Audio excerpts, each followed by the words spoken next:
pilot program. Yes. That is Yeah. something that you have agreed to take on more aggressively. Yeah. So what is the plan there?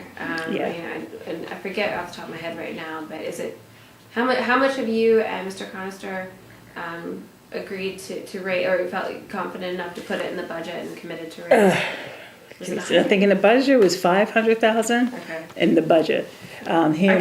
He and I believe we are going to be able to raise more than that because we're just that kind of optimistic people, I guess, those kind. He and I actually have our first New Year's meeting tomorrow as well, so it should be fun. But yeah, Mayor Brenner and Commissioner Mitri really had an aggressive campaign when both of those two people were in office. And Commissioner Cronister and myself would like to mirror that. I'll be honest, that wasn't something I've done in the last 2 years. We've sent out our traditional letters that I've signed, and then the thank you letters from the responses that we've gotten, but I've not knocked on a door, and shame on me for that, in my opinion. I'm grateful for the dollars that did come in to the city of York. I think with my knocking, we will see more dollars coming in. We have a lot of friends of York who are a part of these non-tax-exempt entities, and it's incumbent upon us to let them know the services that we provide come with a cost, and they should be a part of assisting us with that.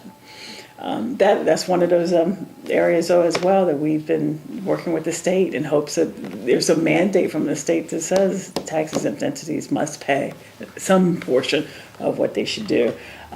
That would be a huge win for us, and I'm pretty sure you talked to Michael about that in the past, but I mean, if every tax-exempt entity paid what they should pay to the city of York, and in the county and school district as well, probably, last year's budget issue would not have been a budget issue. We would have passed our budget without fanfare. And that's a shame. I don't have that dollar amount right in front of me, Erin. I should, and I know you can't get it.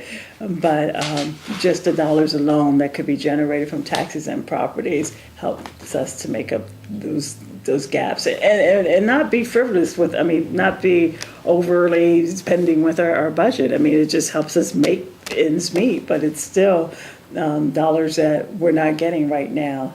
So our goal is the 500,000 on paper. But he and I are going to be aggressively seeking more than that. There's a lot of entities. Part of the plan is, from his perspective, and I'll allow him to share that with you, but a lot of those entities require support from the city and the county. Many receive funding from both by way of HUD or other grants and those sorts of things.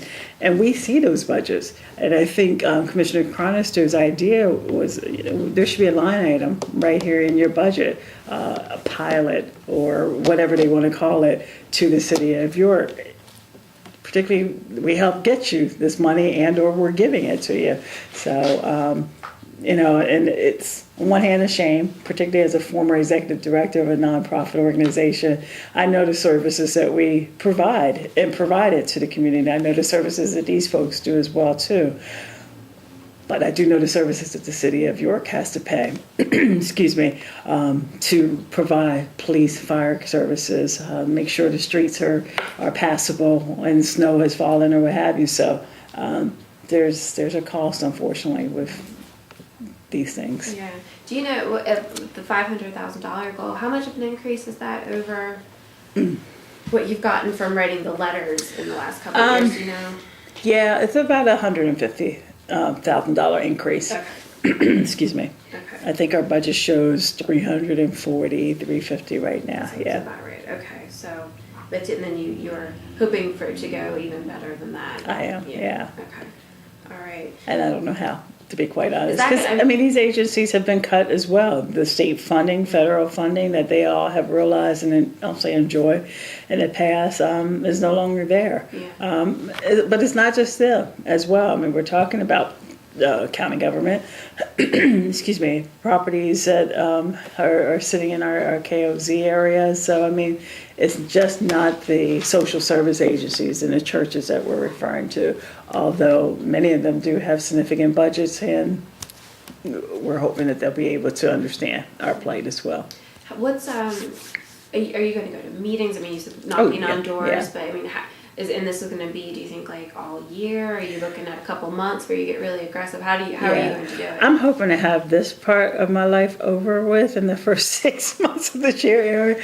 But unfortunately, a lot of monies that we realize coming towards the end of the year. So if we just get the strong commitment from people, if they send it by December 31st, I can live with that. We would want the commitment by June 30th from folks that they are committed to giving whatever the dollar amount is.